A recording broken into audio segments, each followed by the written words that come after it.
Hi, I'm Ryan and I'm with the Lawn Barber, and we cut a lot of grass and I hate sharpening blades. So what I did is, traditionally I was using a grinder where I was having to manually stand there and at this thing, and it's just time consuming. I'd usually do it on rainy days, my only days off, and we like to keep our equipment rolling, and again, I don't like sharpening blades.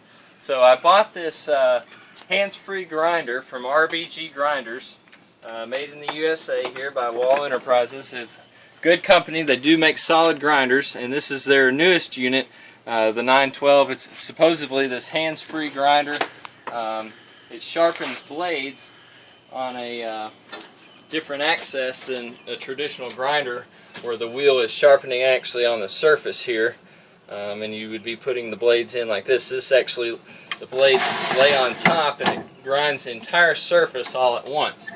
So it seemed like a good idea to me as far as time, as far as being an easier routine. You're not vibrating with your hands as you grind in there, really labor intensive. So I bought this, and I initially just purchased one, and after experience with it, I liked it, but I hadn't sharpened an entire amount of blades like I usually do weekly. So the reason I bought two is because by the time you set up a jig and get it to where you want and run it through the time cycle of sharpening a blade side, you're having to either stand there, or you can do a little work in the shop, but it's about 2-3 minutes before the blade needs to be rotated.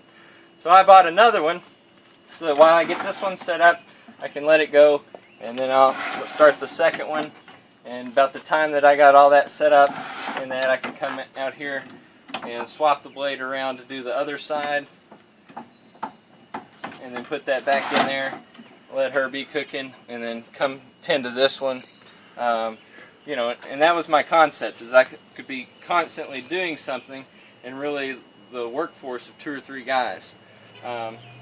But what I found with this is that you still have to have a traditional grinder, because as this blade is, now this one's been pretty worn down, but you can see there from this last cutting all the different things that we've hit with rocks to tree roots and different things like that. The blade's no longer squared.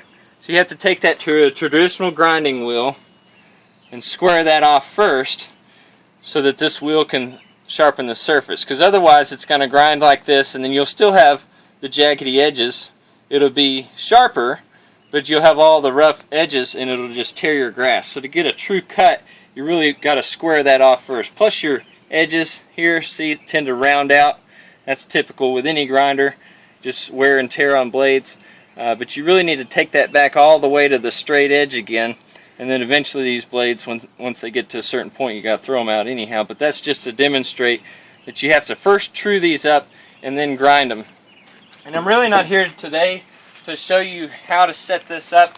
Basically, it's pretty easy though. It's just how deep you want to go in on the blade, the pitch of the blade, and then how fast you want to set the blade down onto the grinder. So initially, you want to start it off just to where it's barely touching and the pitch is flat. Okay, and I've got those set up here for you. But what I am demonstrating today is this is a new wheel versus a wheel that has about 30-35 blades use on it. Now, when I bought this, I was told that it would sharpen about 60 blades, and actually it'll do about 60 sides, because each blade has, so in essence it's really only 30 blades. Okay, so the hassle of having to take off this housing to replace the grinding wheel that does flip over, and you can use the back side of it, so maybe that's where they're getting 60 sides out of it. I don't know. It's just really frustrating. And the fact that I had to buy 2, because otherwise, you might as well be grinding them yourself, because you're just standing there watching this thing. It's really frustrating. So what I'm going to show you today, though, so you can determine for your own purchase in the future, is you can see how fast this actually wears down and how great of a job it does initially, but then what you get in the long run. So I'm going to turn these both on. You may not be able to hear me, but you'll be able to see the difference for yourself, okay?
this one's already done.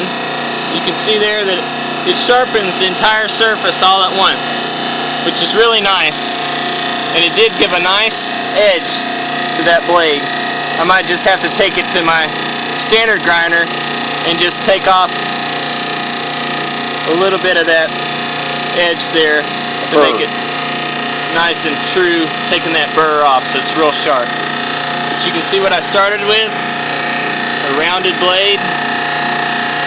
Now it's nice and sharp. This one, however, it can grind 2 or 3 cycles of the timer here,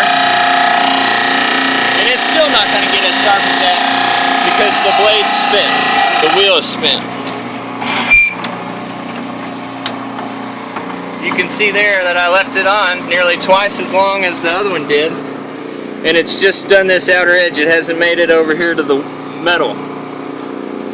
And it's not that I didn't change the pitch differently or anything like that, or that I didn't put it on as aggressively to the wheel. It's just that wheel is getting spent. And again, see here how my blade is rounded? I didn't true this one up, and you'd actually have to do that on a standard grinder anyways. You'd actually have to take it back to this point here for a true 90 all the way across and then do this. But I wanted to show you that because it'll grind it, but it's not going to true it up unless you cut that away first. So in making your purchase, RBG grinders, they do make good grinders, but I would not recommend their hand-free unit.